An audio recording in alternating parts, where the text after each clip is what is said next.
और इस वर्ष जब आप 20 अक्टूबर को दिवाली मनाएं और 20 तारीख को जब आप दीपावली का पर्व मनाएंगे, माता लक्ष्मी का पूजन करते हो दीपावली पर। ऐसा कोई घर नहीं, सनातन धर्म में ऐसा कोई घर नहीं जहां माता लक्ष्मी का पूजन नहीं होता दीपावली पर। जब आप मां लक्ष्मी का पूजन करोगे, माता लक्ष्मी की जब पूजन करो, जैसी आपके यहां पूजन होती है, जैसे आपके पूर्वज करते आए, जैसे आपके घर के ब्राह्मण देवता, जैसे आपके नगर के ब्राह्मण देवता जिस भाव से पूजन कराते हो, ब्राह्मण पूजन कराने आते हो तो ठीक, ना आते हो तो आपके घर में आप स्वयं जैसे माता लक्ष्मी का पूजन करते हो वैसे करो। और एक बात हमेशा याद रखिएगा अपने जीवन में, भगवान की सेवा में, भगवान की पूजन में, भगवान की भक्ति में हल्की वस्तुओं का प्रयोग नहीं करना। जरा विचार करिएगा, हम अगर किसी से बातें करते हैं, हम किसी से बात कर रहे होते हैं, हम किसी से मिल रहे होते हैं, अपनी वाणी में हम हल्का शब्द का प्रयोग करते हैं या हल्के शब्दों का प्रयोग करते हैं, तो सामने वाले पर फर्क क्या पड़ता है कि बताओ किसमें का व्यक्ति है, इतने हल्के शब्दों का प्रयोग कर रहा है, कितने गंदे शब्दों का प्रयोग कर रहा है, कितने विचित्र शब्दों का प्रयोग कर रहा है। तो तुरंत हमारी शान वहां घट जाती है कि हमारे शब्दों का संबोधन भी हम नहीं कर पाते, हमारे शब्दों का संबोधन भी हम नहीं कर पाते। अब जरा विचार करिए कि मात्र शब्द हल्के हो गए, तुम्हारा बोलने की भाषा हल्की हो गई, तो तुम्हारा सम्मान घट गया। अब इस हल्के संबोधन से, हल्के शब्दों से जब तुम्हारा सम्मान घट सकता है, तो जरा विचार करिएगा कि आप अगर परमात्मा की सेवा कर रहे हैं, आप भगवान की भक्ति को धारण कर रहे हैं, आप भगवान के भजन में अगर लगे हुए हैं, भगवान की चित्तवृत्ति में लगे हुए हैं और भगवान की सेवा में आप कोई हल्की वस्तु भगवान को समर्पित कर रहे हैं, तो उसका कोई सुख नहीं है हमारा, उसका कोई आनंद नहीं। पहले भी कथा में कहा, आपने शिव महापुराण में श्रवण करा, जितने श्रोता भाई बहन आस्था चैनल पर कथा सुन रहे हैं इन्हें ध्यान दिया होगा, जितने फेसबुक यूट्यूब पर श्रवण कर रहे हैं, आज दीपावली के पावन अवसर की कथा जो आप सुन रहे हैं, आपको पहले भी कथा में कहा कि भगवान को एक चावल का दाना दो पर पूर्ण दो, भगवान को थोड़ा दो पर श्रेष्ठ दो। भगवान कभी नहीं कहता कि आप बहुधा में दीजिए।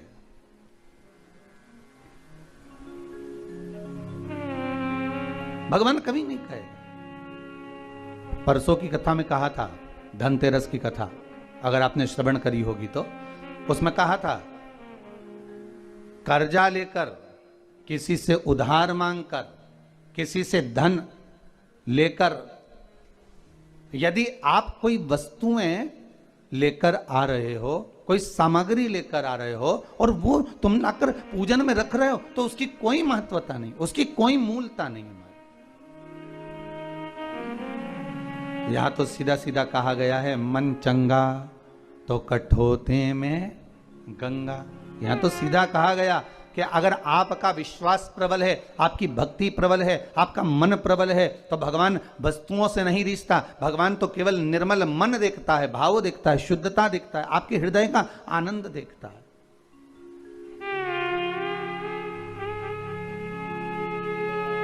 क्या किसको दिया जाए? अब देखिए, पूरे अवधपुर के वासी राम जी को घी का दिया लगा रहे हैं प्राप्त करने के लिए, और एक चरित्र प्राप्त होता है सुंदर पंपा सरोवर का, एक चरित्र प्राप्त होता है सुंदर चित्रकूट का। चित्रकूट में मेरे राघव जी बैठे हैं, उनके नजदीक में मां जानकी आनंद के साथ विराजी हैं। लखनलाल, श्री लक्ष्मण जी महाराज थोड़ी दूरी पर खड़े हुए हैं। तभी वृक्ष पर एक बंदर आकर बैठ जाता है, और वृक्ष पर जब बानर आकर बैठा, बंदर आकर बैठा, तो वो वृक्ष पर बैठा बैठा वो बानर अपनी पूंछ को राघव जी के मुख पर मार रहा है। राघव जी के मुख पर डाल रहा है। राघव जी के मुख पर वो पूंछ बार बार आ रही है। अब राघव जी के मुख पर जब पूंछ आ रही थी, राघव जी उसको हाथ से हटा रहे थे, मेरे राम जी उसको हाथ से हटा रहे हैं। फिर वापिस पूंछ आई, वापिस हटाया, फिर पूंछ आई, फिर हटाया। इतने में तो लक्ष्मण जी को क्रोध आ गया और लक्ष्मण जी ने उसी समय पर धनुष और बाण उठाया और उस बानर को मारने के लिए बस बाण छोड़ने ही वाले थे तो राघव जी ने पूछ लिया, मेरे राम जी ने पूछ लिया, लखनलाल ए लक्ष्मण क्या कर रहे हो? लक्ष्मण जी बोले, प्रभु बताओ तो सही, ये बार बार आपको पूंछ फेंक रहा है आपके मुख पर, ये बार बार पूंछ आपके चेहरे पर डाल रहा है, इस बानर को मैं छोड़ूंगा नहीं, इसको मैं मार दूंगा। राम जी बोले, देखो लक्ष्मण, जिसके पास जो होता है ना वो वही समर्पित करता है। इस बंदर के पास में देने के लिए कुछ भी नहीं है, इस बंदर के पास में मुझे प्रदान करने के लिए कुछ नहीं है। इस बंदर के पास में सबसे कीमती अगर कोई चीज है तो कपी की ममता पूंछ में। इस बंदर के पास अगर कुछ कीमती वस्तु है, इस बंदर के पास में सबसे कीमती अगर कोई सामग्री है तो वो पूंछ है। इसलिए लंकाधिपति रावण ने भी आग काय में लगवाई थी? पूंछ में आग लगवाई थी, क्योंकि बंदर की जो ममता है, कपी की ममता पूंछ में, तो कपी की जो ममता है, बानर की जो ममता है वो पूंछ में होती है। इसलिए ये अपनी पूरी ममता, अपना पूरा सुख, अपनी पूरी ममता मुझे पूंछ के माध्यम से समर्पित कर रहा। अवधपुर वासी राम जी के आने पर घी के दिए जलाते हैं और श्री हनुमान जी महाराज का चरित्र कह रहा है कि मैं राघव जी को क्या प्रदान करूं, मैं राम जी को क्या करूं? अयोध्या में जब रहे हैं, अवधपुरी में जब राम आ रहे हैं, सारे अवधपुरी वासियों ने तो घी के दिए लगा दिए। तब हनुमान जी के मन में आया कि आज मेरे राघव जी अवधपुरी में प्रवेश करेंगे, आज मेरे राम अयोध्या में आएंगे, और सब दूर घी के दिए जलाए गए। भरत जी लाल सब दूर कहलवा दिए कि जब मेरे राम 14 वर्ष का वनवास करने के बाद जब वापिस आए तो संपूर्ण अवधपुरी में घी के दिए जलाए जाएं। पर हनुमान जी के मन में आया कि मैं घी कहां से लाऊं और दिया कहां से लगाऊं। हनुमान जी के मन में आया कि मैं दीप कहां से लाऊंगा, मैं दिए कहां लगाऊंगा, मैं बाती कहां से लाऊंगा, मैं घृत कहां से लाऊंगा, और कैसे राम जी के आगमन के लिए अवधपुरी में दिए जलाए जाएं, मैं क्या करूं। और मेरे राम जी हनुमान जी के मन के भाव को जान गए, क्योंकि राम राम है।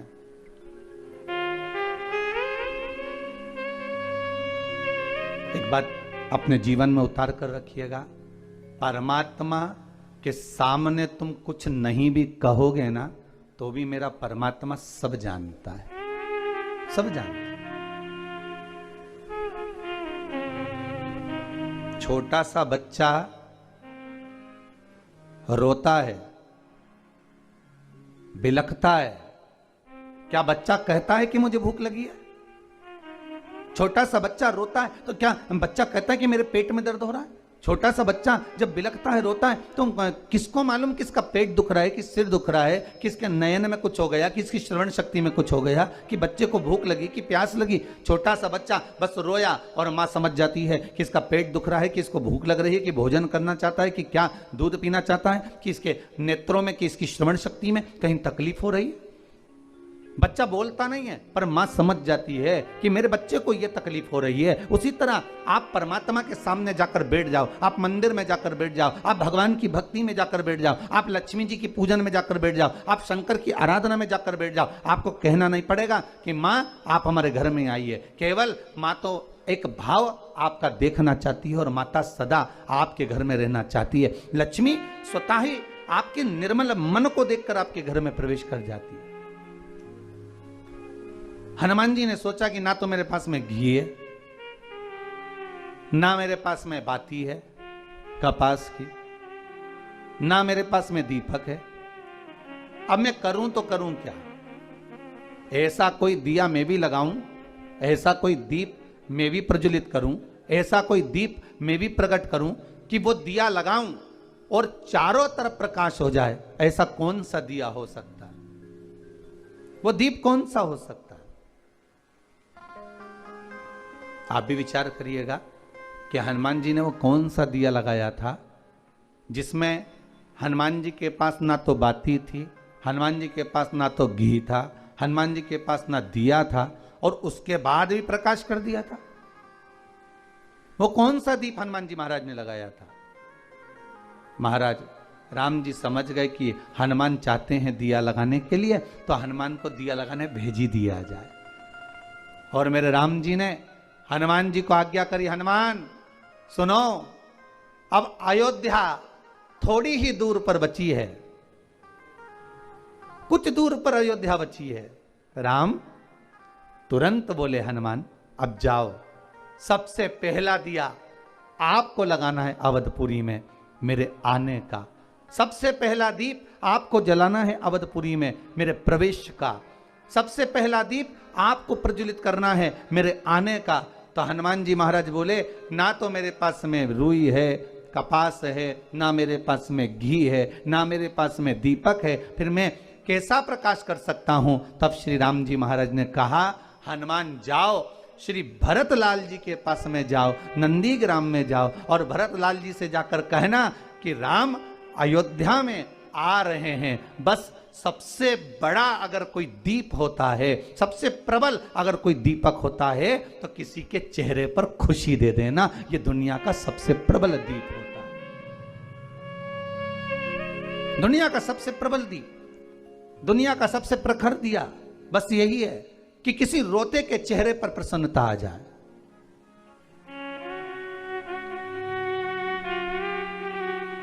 किसी रोते के चेहरे पर प्रसन्नता आ जाना, ये सबसे बड़ी खुशी का दीप है महाराज। हनुमान जी महाराज पहुंचे श्री भरतलाल जी के पास में। श्री भरतलाल जी तो भगवान के चरणों का स्मरण कर कर आज विचार कर कर बैठे थे कि 14 वर्ष पूर्ण हो गए, मेरे भैया नहीं आए, अब मैं प्राणों को त्याग दूंगा। अब मरने वाले व्यक्ति के पास में मेरे राघव जी ने हनुमान जी को भेजा है। जरा विचार करिएगा, आपके जीवन में अगर दुख हो, तकलीफ हो, कष्ट हो, और मेरे शंकर ऐसी करुणा कर दें, मेरा कैलाशी, मेरा अविनाशी, मेरा शिव ऐसी कृपा कर दे, और किसी कोई ऐसा व्यक्ति जो मरने जा रहा है, सुसाइड करने जा रहा है, जो व्यक्ति ऐसा जो जीवन से हार चुका है, ऐसे व्यक्ति के पास में अगर मेरे राघव जी, मेरे हनुमान जी को भेज रहे हैं, मेरे शंकर अगर किसी को भेज रहे हैं, तो समझ लेना कि वो खुशी का दीप जलाने के लिए आया है। प्रसन्नता। महाराज हनुमान जी ने ना तो कपास था महाराज, ना तो कपास, ना घी था, और ना दीप था, फिर भी हनुमान जी ने एक दिया जला ही दिया। वो दिया कौन सा था? खुशी का दिया। काय का दीप है वो? प्रसन्नता का। वो खुशी का दीप है जो श्री हनुमान जी महाराज, भरत जी महाराज जो जा रहे थे प्राणों को त्यागने के लिए, अभी तक मेरे राघव जी नहीं आए, अभी तक मेरे राम जी नहीं आए। बस भरत जी महाराज का प्राण त्यागने का समय आ गया कि अब मैं इन प्राणों को नहीं रखूंगा, क्योंकि राघव के बिना मैं प्राण कैसे रख सकता, राम जी के बिना कैसे रख सकता, क्या करूं मैं इस प्राणों का। और भरत जी महाराज आज अपनी कुटिया से बाहर निकलकर प्राणों को त्यागने के लिए जब जाने लगे, इतनी देर में श्री हनुमान जी महाराज वहीं पर प्रकट हो गए, और प्रकट होते से कहा, कहाँ जा रहे हो प्रभु? कहा, मेरे प्रभु का इंतजार कर कर कर थक गया, अब मैं अपने प्राणों को त्यागना चाहता हूं। हनुमान जी महाराज ने ना कपास था, ना घी था, ना दिया था, पर भरत जी के चेहरे पर जो रो रहे थे, प्राण त्यागने जा रहे थे, श्री हनुमान जी महाराज ने उनको प्रसन्नता का दीप दे दिया कि मेरे राम जी माता जानकी को लेकर, लखन लाल को लेकर, लंका को जीतकर मेरे राघव जी आ रहे हैं। बस ये प्रसन्नता का दीप भरत लाल जी को लगा, और ऐसा दिया भरत जी के हृदय में जला कि भरत जी महाराज ने पूरी अवधपुरी में घी के दीप लगवा दिए। पूरी अवधपुरी में सबसे पहला दिया दीपावली का अगर किसी ने लगाया था तो श्री हनुमान जी महाराज ने लगाया था। वो प्रसन्नता का दिया, काय का दीप है वो? प्रसन्नता का। श्री हनुमान जी महाराज अगर पहला दीप लगाना है दीपावली का, अगर कोई आपसे पूछे कि दीपावली का सबसे पहला दिया किसने जलाया था, दीपावली का सबसे पहला दीप कौन प्रकट करा था, तो आप कह सकते हो हनुमान जी महाराज ने दीप जलाया था दीपावली का सबसे पहला। और वो प्रसन्नता का दीप था, उसमें ना कपास थी ना घी था, उसमें ना बाती थी और ना कोई दिया था। उनके पास में तो केवल एक शब्द के एक अनमोल घृत था, शब्दों का एक कपास था, शब्दों का एक दिया था, जो केवल एक रोने वाले के पास में जाकर कह दिया कि तुझे ये प्रसन्नता मिल रही है। राम जी आ रहे हैं, उसी तरह परमात्मा है, उसी तरह मेरा शिव है, उसी तरह मेरा भगवान नारायण है, उसी तरह माता लक्ष्मी है। आप किसी के रोते हुए के चेहरे पर, आप किसी रोने वाले व्यक्ति के जीवन में अगर थोड़ा सा भी सुख प्रदान करते हैं और उसके चेहरे पर अगर प्रसन्नता आ जाती है, समझ लेना कि राम स्वयं आपके घर में लक्ष्मी को भेज दिए हैं। आपके घर में स्वतः लक्ष्मी आ गई। भगवान राम जी महाराज के आने की प्रसन्नता का दीप श्री हनुमान जी महाराज ने भरत जी के इन श्रवण रूपी दिए में दे दिया है। महाराज आपसे भी निवेदन है, महाराज आप दिया लगाएं ना लगाएं ये आपके ऊपर है, पर किसी रोते हुए के जीवन में प्रसन्नता का दीप एक बार जरूर लगाएं। सबसे बड़ी फुलझड़ी, सबसे बड़ी आतिशबाजी, सबसे बड़ा दीप अगर कुछ है तो किसी रोते हुए के चेहरे पर प्रसन्नता ला देना। महाराज किसी रोते हुए के चेहरे पर प्रसन्नता प्रदान कर देना। देखिए आज दीपावली का महापर्व है।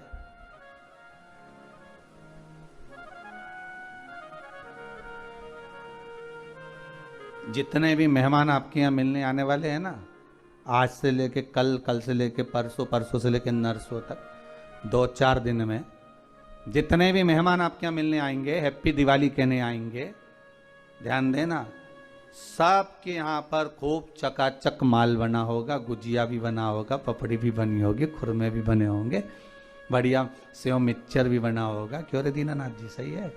तो माल तो सबके यहाँ बना होगा। और जितने लोग कथा सुन रहे हो, आप आस्था चैनल के माध्यम से या फेसबुक यूट्यूब के माध्यम से गुजिये, पपड़िया, खुरमे, खाजा, कुछ मीठा पुआ आदि आदि सामग्री तो आपके यहां भी बनी है।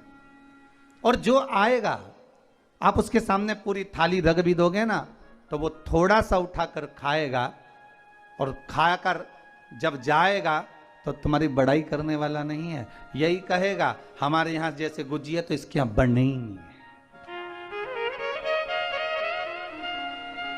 जो खाकर जाएगा ना तो ये जरूर कहेगा कि हमारे यहाँ जैसा नहीं बना, हमारे यहाँ जो चकली बनी थी, हमारे यहाँ जो मठरी बनी थी, हमारे यहाँ जो चक्की बनी थी, हमारे यहाँ जो मोहन थाल बना था, हमारे यहाँ जो लड्डू बना था, उसके जैसा तो बना ही नहीं है। हो कितना ही खिलाओ फिर भी वो यश नहीं गाएगा। पर शिव महापुराण में बारंबार एक बात आई है कि मेरे भगवान शंकर के विवाह में शिव जी ने किसी को नहीं बुलाया था, वो तो भगवान नारायण सबको लेकर आ गए थे। पर शंकर जी ने अगर किसी को बुलाया था तो उनको बुलाया था जिनको किसी ने नहीं बुलाया था। भूत, प्रेत, डाकनी, पिशाचनी आदि कादिक जो जिनको कोई नहीं बुलाता उनको श्री शिव जी ने बुलाया।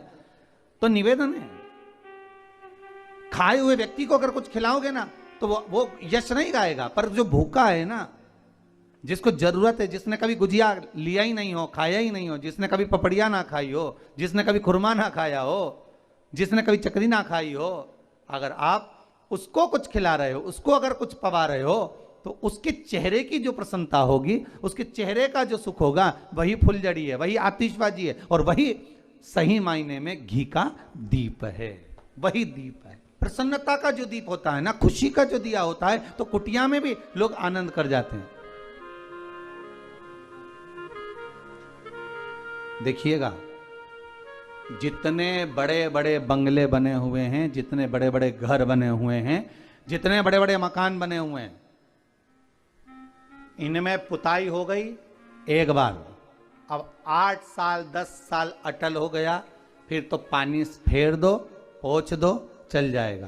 पर एक जो झोपड़ा होता है ना, जो घर छोटे छोटे कच्चे कच्चे, जितने लोग गांव में आदिक छोटे शहरों में जो मकान बनाए हैं, तो उनका भाव देखिएगा। वो रंगोली भी डालेंगे, वो लीपेंगे भी, पोतेंगे भी, पुछाई भी करेंगे। 15 दिन पहले से सफाई का क्रम चालू हो जाता है, उनका आनंद सुख प्रारंभ हो जाता है। आनंद सुख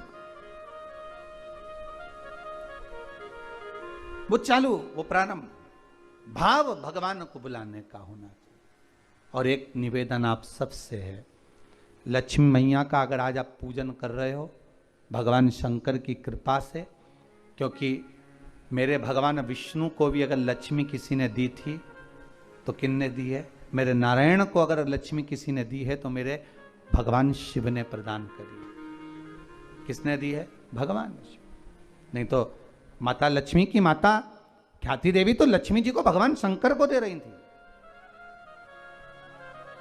भगवान शिव को, पर मना कर दिया बाबा ने। बाबा बोले नहीं ख्याति माता, आप अपनी बेटी, अपनी पुत्री लक्ष्मी का विवाह अगर करना चाहती हो तो भगवान विष्णु के साथ करिए, नारायण के साथ करिए। तो भगवान नारायण को भी अगर लक्ष्मी प्राप्त हो रही है तो भगवान शिव की कृपा से प्राप्त हो रही है। तो निवेदन आपसे भी है कि भगवान शंकर का स्मरण करना। दीपावली का पर्व है, घर में जब शाम के समय आप लक्ष्मी का पूजन कर रहे हो, भगवान शंकर का अनुमोदन कर रहे हो, भगमाता लक्ष्मी को अपने घर में प्रवेश करा रहे हो, तो नमः शिवाय पंचाक्षर मंत्र का स्मरण करिए, श्री शिवाय नमस्तुभ्यम का स्मरण करिए, श्री गणेश जी महाराज का स्मरण करिए, और तब लक्ष्मी की पूजन करने बैठिए। और माता लक्ष्मी का पूजन करते समय आपके मन में यह भाव प्रबल आना चाहिए कि माँ, हमने जो पूर्व में गलती करी, हमने जो पुरानी गलती करी हो सकता है कि हम आपका सम्मान नहीं कर पाए हो सकता है आप हमारे दरवाजे पर आई हो, हम आपका आदर ना कर पाए हो, पर माँ आज क्षमा मांगते हैं, ऐसी कृपा। इसलिए आपको पहले भी शिव पुराण में कहा, पंचाक्षर मंत्र नमः शिवाय बोल लेने से सारे दोष, सारी गलतियां क्षमा हो जाती है, समाप्त हो जाती है, मात्र पंचाक्षर मंत्र। और आप अगर भगवान भूत अधिपति भगवान शंकर का स्मरण कर कर, पंचाक्षर मंत्र का स्मरण कर कर अगर आप पूजन में बैठ रहे हैं, लक्ष्मी पूजन कर रहे हैं, तो ये पक्का है अगर हमसे कुछ त्रुटि हो भी गई तो भगवान भोलेनाथ उसको क्षमा कर देंगे। और माता से निवेदन करना, हे लक्ष्मी मैया, हे वैभव लक्ष्मी, हे माता अष्टलक्ष्मी, हे माँ संतान लक्ष्मी, धान्य लक्ष्मी, वैभव लक्ष्मी, प्रतिष्ठा लक्ष्मी, यश लक्ष्मी, कीर्ति लक्ष्मी, आरोग्य लक्ष्मी, संतान लक्ष्मी, हे माँ ऐसी कृपा करिए, आप हमारे घर से रुष्ट होकर ना जाइएगा। ये घर, ये परिवार, ये सब आपका है, सब आपका, ये किसी दूसरे का नहीं। मां, पूजन करते समय माता लक्ष्मी से जरूर कहें, मां 4 साल हो गए, 2 साल हो गए, ये वर्ष जो बेकार निकल गए हैं, मां हो सकता है आप हमसे रुष्ट हो गई हो, पर आज क्षमा मांगकर अपने घर में आप प्रवेश करिए। मां आइए हमारे घर में, आप पधारिए। मां, महाराज कितना सुंदर संवाद है। एक साहूकार की बेटी, साहूकार की पुत्री,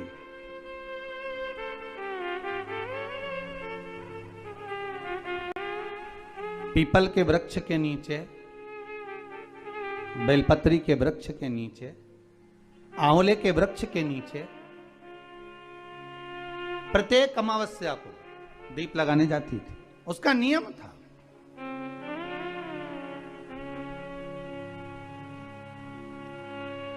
साहूकार की पुत्री प्रत्येक अमावस्या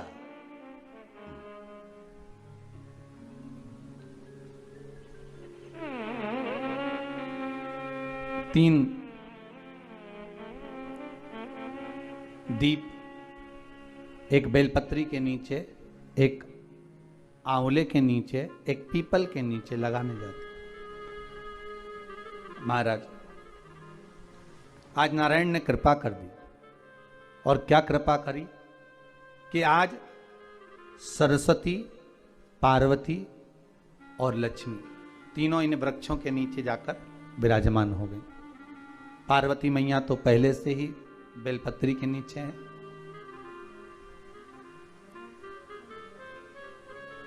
स्वयं सरस्वती मैया, लक्ष्मी मैया आंवले और पीपल के नीचे विराजमान हो गई। अब आज तीनों देवियों में बात हो रही है, आज तीनों देवियों में चर्चा हो रही है कि यदि आज अगर कोई दीप लगाने आया और पहला दीप जिसका लगेगा तो यह पक्का है कि मैं लक्ष्मी उसके घर में प्रवेश करूंगी।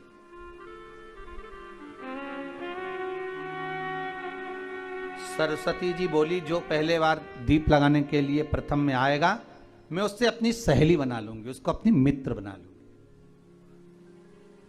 पार्वती जी बोली, जो प्रथम दीप लगाने आएगा, पार्वती जी कहती हैं मैं भगवान शिव से कहकर उनका कल्याण करवा दूंगी। अब ये साहूकार की बेटी, वो साहूकार जो कहने का तो साहूकार था, धन पूर्व में बहुत था पर अब इसके पास में कुछ भी नहीं बचा था।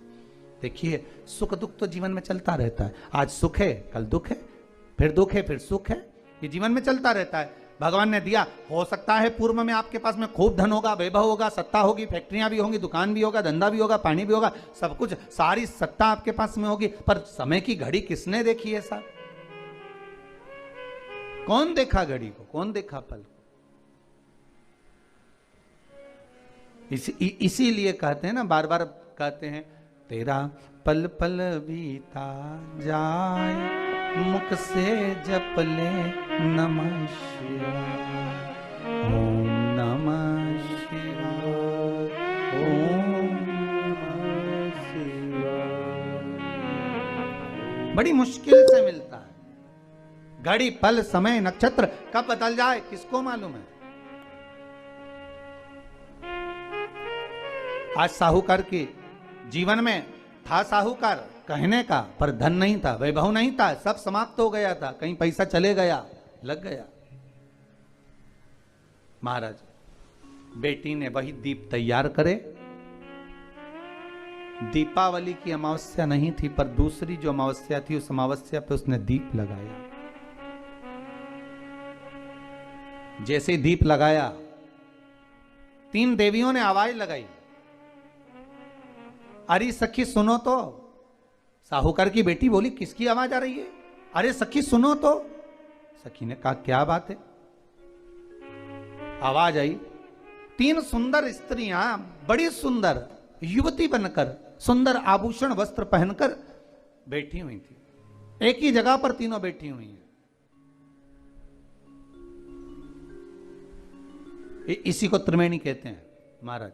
जो त्रिवेणी का जो वृक्ष होता है उसमें 3 त्रिवेणी का जो वृक्ष होता है उसमें दिए लगाने का बड़ा महत्व होता है, तो इसी को त्रिवेणी कहते हैं। तीनों बैठी हुई थी।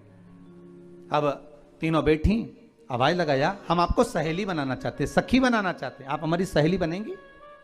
अब इस साहूकार की बेटी को लगा ये तो बहुत पैसे वाली दिख रही हैं, धनपति दिख रही हैं, और मैं तो गरीबड़ी, और ना जाने में अगर इनकी सखी बन गई तो फिर इनको क्या मुझे देना पड़ जाए, कोई भरोसा है?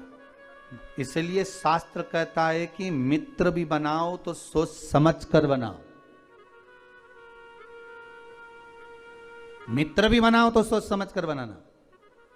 ज्यादा धनपति मित्र बन गया तो मन में आएगा कि जब ये घर आएगा तो इसको घृत का भोजन तो कराना ही पड़ेगा, घी का भोजन तो कराना ही पड़ेगा। इसलिए मित्र भी बने तो ऐसा बने कि जो आपके सम्मुख में हो, उसको धन और वैभव से मतलब ना हो, उसको सत्ता से मतलब ना हो, आप उसको केवल आपसे मतलब, आपकी मित्रता से मतलब।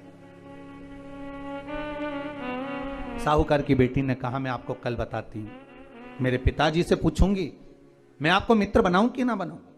ठीक है, चलिए घर पहुंची, पिताजी मुझे 3 सखियां मिली हैं, एक सरस्वती है, एक पार्वती है और एक लक्ष्मी है। अच्छा, पीपल, आंवला और बेलपत्र तीनों वहां विराजमान। अच्छा, क्या कर रही हैं? सखी बनाना चाहती है। पिताजी ने कहा बन जाओ सखी, सखी बनने में दिक्कत क्या है, बनो। अब दूसरी अमावस्या पे जब वो गई और जाकर उसने कहा कि मैं आपकी सखी बन सकती हूं, तीनों प्रसन्न हो गई। तो उसमें से एक सखी माता लक्ष्मी ने कहा कि चलो आज तुम हमारे घर चलो, हम तुम्हारा सम्मान करना चाहते हैं। सखी को माता लक्ष्मी अपने घर ले गई। साहूकार की बेटी को जब घर लेकर गई, सुंदर सोने की चौकी, सोने की थाली और सोने के गिलास, पकवान एक से बढ़कर एक माता लक्ष्मी ने जब साहूकार की बेटी के सामने परोसे, इधर माता सरस्वती इधर माता पार्वती नजदीक में बैठ गई और साहूकार की बेटी पकवान को पाने लगी।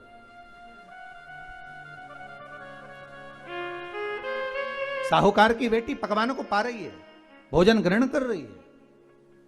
अब भोजन करने के बाद साहूकार की बेटी चली गई। अब जाते से ही माता लक्ष्मी जी ने कहा, सुनो सखी, अगली जो अमावस्या आ रही है, आपको मालूम है वो कौन सी अमावस्या है? नहीं। कहा दीपमालिका, दीपावली की अमावस्या, आपको मालूम है? ओहो, पर एक बात हम आपको कहें, लक्ष्मी जी बोली, एक बात हम आपको कहें। हाँ बोलिए। हम चाहते हैं इस अमावस्या को आप हमारे घर आई हो, अगली अमावस्या को हम आपके घर आना चाहते हैं, क्या आप हमें बुलाएंगी? सखी ने कहा, साहूकार की बेटी बोली, अगर आपका मन है आने का तो आप आओ, मना नहीं है। साहूकार की बेटी हूं मैं। लक्ष्मी जी ने मन में सोचा, ठीक है तैयारी करो। आज साहूकार की बेटी घर पहुंची तो पिताजी ने पूछा, बेटी आज बहुत देर हो गई तुझे आने में, कहां रह गई थी तू, कहां रह गई तू?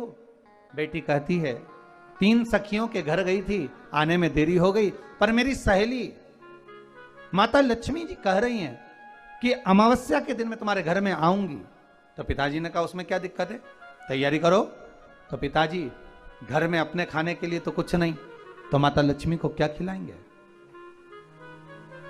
कई लोग कहते हैं कि दीपावली पे ना तो हमारे यहाँ घी है, ना हमारे यहाँ तेल है, ना हमारे यहाँ कपास है, ना हमारे यहाँ पर मिठाई बन रही है, ना हमारे यहाँ अच्छे वस्त्र हैं, हम क्या पहने माता लक्ष्मी को रिझाने के लिए? परशु महापुराण की कथा कहती है, अगर आपका भरोसा, आपका विश्वास, आपकी दृढ़ता परमात्मा के चरणों में लगी है तो परमात्मा लक्ष्मी पूजन की व्यवस्था भी वही कर कर देगा कि लक्ष्मी जी का सम्मान कैसे करना, आदर कैसे करना है। घर में बच्चों का विवाह होता है, टेंशन आपको होता है, परमात्मा पर छोड़ दो, भगवान विवाह कराने वाला होगा, भगवान पाणिग्रहण संस्कार कराएगा, भगवान व्यवस्था करेगा, क्योंकि जन्म उसी ने दिया है तो मृत्यु भी वही देता है, जन्म उसी ने दिया है तो पाणिग्रहण संस्कार भी वही करा देता है। क्यों सोचना? साहूकार ने कहा, बेटी तो इतनी जल्दी हिम्मत हार गई कि तेरे घर में कुछ नहीं है? गाय का गोबर ला, लीपन कर, घर को पोंछ, कचरा उठाकर बाहर फेंकिया। पिताजी घर में तो कचरा भी नहीं है कि जिसका प्रयोग करा जाए, कचरा उठाकर बाहर फेंकिया। चौक पिताजी चौक पूरने के लिए तो मेरे पास में कुछ है ही नहीं, जो दीवार पर पोत रही है वही मिट्टी को पोत दे, चौक पूर। उनके घर गई थी, सोने की चौकी पर सुंदर आनंदमय भाव से बिठाया है मुझे, सुंदर सोने की थाली में भोजन कराया है मुझे, अब मैं क्या दूं?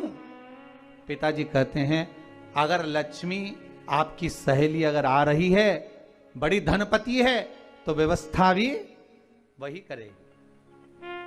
अब लक्ष्मी तो जाने की तैयारी में, सरस्वती उनके साथ जाने की तैयारी में, पर माता पार्वती नहीं गई। माता पार्वती ने कहा आज मैं नहीं जाऊंगी।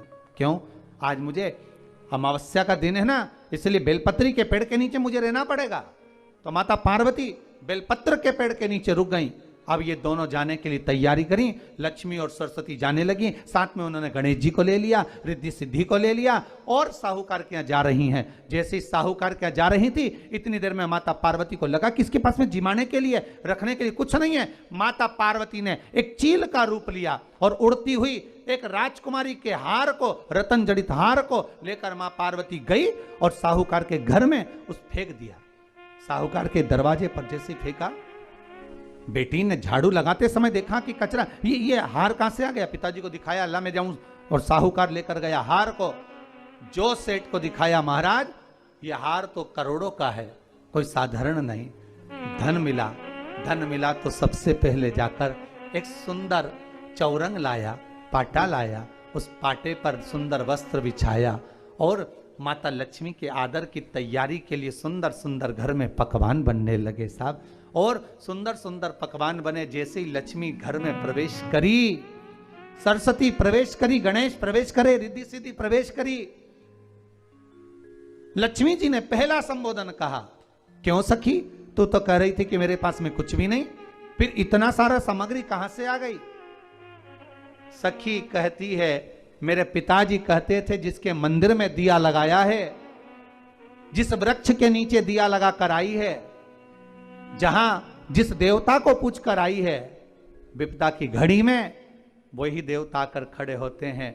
ना जाने कहां से हार मिल गया, ना जाने कब प्रसाद बन गया।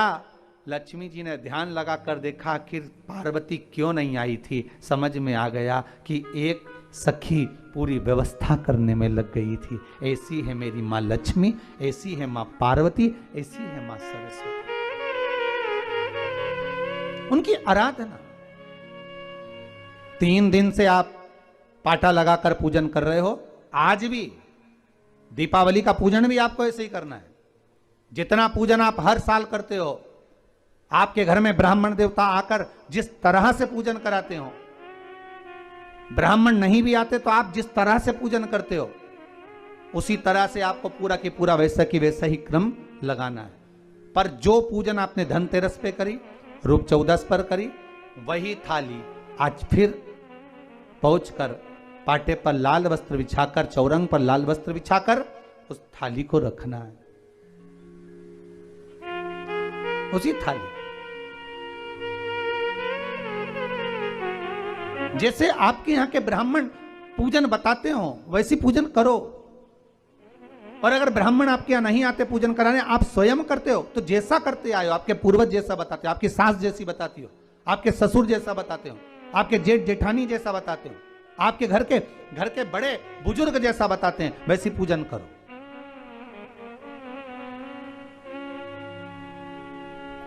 ज्यादा आडंबर करने की जरूरत नहीं। जैसी पूजन आप पहले करते आए हो, आपके सास ससुर ने बताई हो, आपके घर के बुजुर्गों ने बताई, वैसी पैसी पूजन करो। बस इतना जरूर याद रखना कि घी का दिया और तेल का दिया, ये दोनों दीप दीपावली के दिन रात्रि को अखंड जलना चाहिए। एक रात्रि अखंड जले। घी का दीप जहां लक्ष्मी जी रखी है, आपने जिन कलदार की पूजन करी है, उनके सीधे हाथ पर, और तेल का दीप उल्टे हाथ पर रखा होना चाहिए। लक्ष्मी जी के, आपके नहीं। वही रोली, मौली, चंदन, अबीर, गुलाल, मेहंदी, पीले अक्षत, चावल, सुंदर सुंदर पुष्प, इत्र, सुंदर माला, कमल के फूल, कमल गट्टे 5 या 7, अमरबेल के टुकड़े 7 या 5, हल्दी की गांठ 5 या 7, हरे मूंग, धने में जो खड़ा धना होता है, उस धने के साथ में थोड़ा सा गुड़, गुड़ की बाटी, ये भी एक कटोरी में भरकर रखना चाहिए। क्यों रखा जाता है गुड़ और धने को? क्यों रखा जाता है लक्ष्मी पूजन में? इसलिए रखते हैं क्योंकि हमारे घर में नित्य प्रति जब भी योग लगे, शुभ कार्य, हमारे बच्चों का मंगल विवाह, हमारी बेटियों के, हमारी बहुओं के संतान की वृद्धि, वंश वृद्धि, ये सब होती रहे, मंगल कार्य होते रहे। महाराज सारी पूजन वैसे की वैसे ही करना है जैसे पूर्व में करी है। सुंदर माता के सम्मुख में मीठे का भोग लगाते हुए, जो आपके एक पाना लेकर आए होगे, एक सुंदर कागज पर लक्ष्मी, सरस्वती, गणेश जी का जो चित्र हो, वो पूजन वाली जगह पर रखकर पूजन प्रेम से करें। और साथ में अपने कुल देवता, अपने कुल देवी, अपने पूर्वजों का भी स्मरण करें। घर में जहां पर आपके ठाकुर जी बैठे हैं, आपके लाला विराजमान हैं, विश्वनाथ जी विराजमान हैं, सुंदर भाव से महाकाल बाबा विराजमान हैं, उनका भी स्मरण करें, उनका भी पूजन। सुंदर कलश की स्थापना करते हुए, श्रीफल रखते हुए, जैसा जैसा आप करते आए हो, अगर कलश पहले से नहीं रखते आए मत रखो, रखा है तो रख लो। जैसी पूजन आप पूर्व में करते आए, आपके सास ससुर ने जैसा बताया, आपके घर के बुजुर्ग ने जैसा बताया, वैसी की वैसी करना है। बस नहीं में एक ही चीज जोड़ सकते हो, जो 3 दिन की पूजन आप करते आ रहे हो सिक्के की, उस सिक्के का पूजन जरूर करना, उसका स्मरण जरूर करें। महाराज घी का दीप, तेल का दीप लगाकर, और भी जो साथ में आप मट्टी के जो दिए रहते हैं, आप जितने लगाते हो 11, 21, 24 जितने भी आप लगाते हैं उतने दिए लगाएं। घी के, तेल के जैसे आप लगाते आए हो वैसा ही क्रम करें। माता का पूजन करें, स्मरण करें, माता को नमन करें। आप सभी को दीपावली के पावन पर्व की बहुत बहुत बधाई। आज दीपोत्सव है, अपने घर में भाव, भक्ति और आनंद के साथ माता लक्ष्मी का पूजन करें। जो पूजन चल रही है ये 5 दिन तक चलेगी, आज तीसरे दिन की विराम ले रही है। कल फिर पुनः यही समय पर आनंद लेते हुए, इसी पूजन के क्रम को आगे बढ़ाते हुए माता लक्ष्मी आपके घर में विराजमान हो। सभी भारतवासियों को, देशवासियों को और पूरे विश्ववासियों को शुभ दीपावली, दीपावली की मंगल मंगल बधाइयाँ। मेरा विश्वनाथ आपके भंडार भरे, मेरा कुबेर भंडारी कुबेरेश्वर महादेव आप सभी के भंडार भर कर रखे। हर हर महा। तो 20 तारीख को जब आप दीपावली मनाए, तो इस वर्ष सबको कहूंगा, जितने भी आस्था चैनल पर कथा सुन रहे हैं, जितने फेसबुक यूट्यूब पर कथा श्रवण कर रहे हैं, यदि आपकी जिंदगी में 4 दिन दुकान चल रही है, 4 दिन बंद पड़ी है, व्यापार थोड़े दिन चलता है, थोड़े दिन बंद हो जाता है, आपके विद्रोही, आपके दुश्मन आप पर कहीं ना कहीं से इधर से उधर से वार कर रहे हैं, या आपका लक्ष्य आपको प्राप्त नहीं हो रहा, कोई बहुत मेहनत करता है, बहुत मेहनत करता है तो भी लक्ष्य नहीं मिल पा रहा, जहां तक आपको पहुंचना है वहां तक यदि आप नहीं पहुंच पा रहे हैं, तो इस दीपावली पर जब आप 20 तारीख को दीपावली का पर्व मनाएं, तो 20 तारीख को दीपावली के पर्व के दिन शंकर भगवान को स्पर्श कराकर एक बेलपत्र लेकर जरूर अपने घर पर आए, और जहां पूजन कर रहे हैं उस बेलपत्र को एक प्लेट में अवश्य रखें, उस पर हल्दी और कुंकू उस पर अवश्य चढ़ाएं। एक चावल का दाना लाल कर, एक चावल का दाना पीला कर उस बेलपत्र पर अवश्य चढ़ाएं, और उस बेलपत्र को अपने पास में 1 वर्ष तक संभाल कर रखना। फिर अगले साल आप और हमें बताना कि उस बेलपत्र ने आपको मंजिल तक पहुंचाया कि नहीं पहुंचाया, आपको लक्ष्य प्रदान कराया कि नहीं। कई लोग रहते हैं, बहुत मेहनत करते हैं, बहुत परिश्रम करते हैं, सब चाहते हैं कि ये व्यक्ति इतने स्थान पर बैठे, इसको ये पद मिलना चाहिए, इसको ये कुर्सी मिलना चाहिए, इसको ये जगह मिलना चाहिए, इसको वहां तक पहुंचना चाहिए, इस व्यक्ति को तो इस पद पर पहुंचना चाहिए पर नहीं पहुंच पाता, इस व्यक्ति को तो वहां तक पहुंचना है पर ये नहीं पहुंच पाता। एक बेलपत्र का प्रयोग कर देखो, अगले वर्ष बात करेंगे कि मेरे भोलेनाथ ने आपका हाथ पकड़कर आपको उस मंजिल तक भेजा कि नहीं भेजा।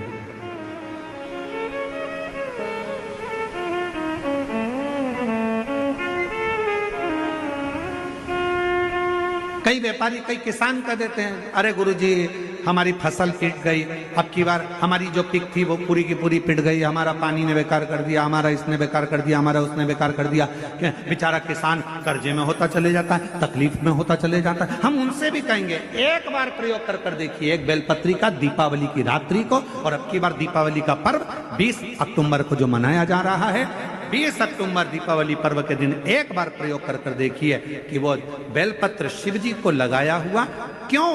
क्योंकि भगवान शंकर ने माता लक्ष्मी को जब भगवान विष्णु को दिया था, क्योंकि माता लक्ष्मी की माँ ख्याति देवी तो लक्ष्मी जी का विवाह शिव जी से करना चाहती थी, पर शंकर जी ने मना कर दिया था कि मैं विवाह नहीं करूंगा, इनको तो नारायण को दे दो। तो लक्ष्मी जी को भगवान शंकर ने जब यहाँ आया, तब माता लक्ष्मी ने वर दिया, भगवान शंकर से प्रार्थना करी, आप मुझे आज्ञा करो। शंकर भगवान ने कहा, जिस दिन तुम पृथ्वी पर भ्रमण करने के लिए आओ और जिस स्थान पर बेलपत्र विराजमान हो, उस स्थान पर तुम सदा विराजमान हो जाओ। वहां से फिर अभी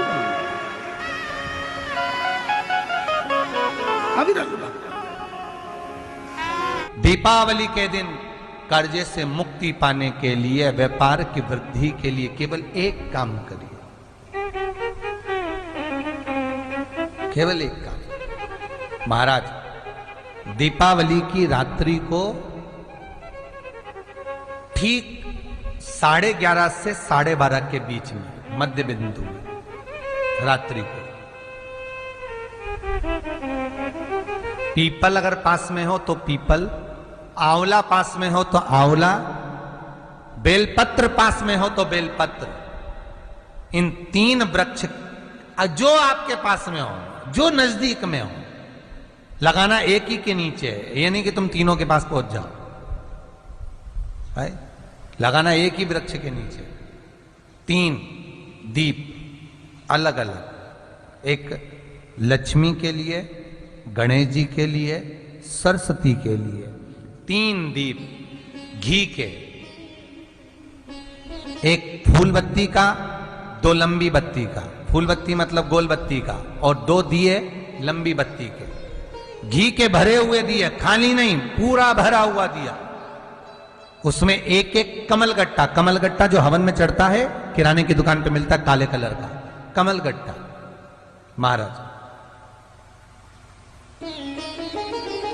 उस दिए के अंदर रखकर सबसे पहले गोल बत्ती वाला दिया हाथ में रखिए, हथेली पर जलाकर, और अपने स्मरण करो लक्ष्मी का, कुल देवी देवता का स्मरण करिए, अपने पूर्वजों का स्मरण करिए, कर्जा मुक्ति का भगवान से विनती करिए, और बाबा कुबेरेश्वर महादेव का स्मरण कर कर फूल बत्ती गोल बत्ती का दिया पेड़ के नीचे रख दीजिए। दूसरा दिया जला हुआ उठाइए, उसकी बत्ती अपनी ओर हो, उसको उठाकर फिर अपने कुल देवी देवता का स्मरण करिए, पूर्वजों का स्मरण करिए, जिस भाव से दिया लगाने आए हो वो भाव को व्यक्त करिए, और दिए की बत्ती पेड़ की साइड कर कर रख दीजिए।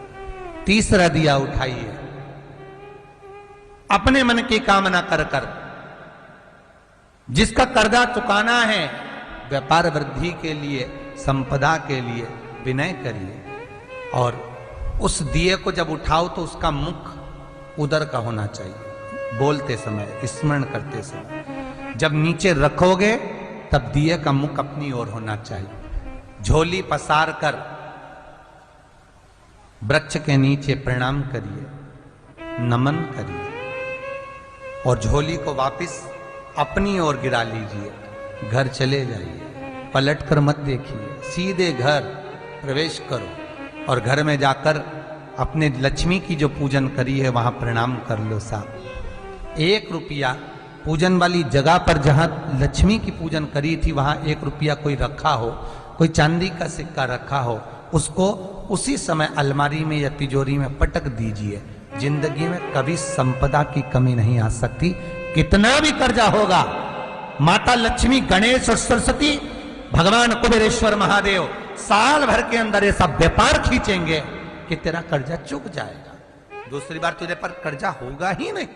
महालक्ष्मी की अगर पूजन कर रहे हो देव दीपावली पर या दीपावली पर, तो ये एक दीपावली एक देव दीपावली, इन दोनों दीपावली के दिन अगर प्रयास करना, अगर बहुत कष्टमय जीवन चल रहा हो, फैक्ट्री भी ना चले, दुकान भी ना चले, व्यापार भी ना चले और कर्जा बढ़ते जा रहा हो, टेंशन ही टेंशन पूरी जिंदगी में हो रहा हो, कहीं से संपदा आ नहीं रही हो, धक्के की जिंदगी चल रही हो, तो एक बार मधु का प्रयोग कर कर देखना।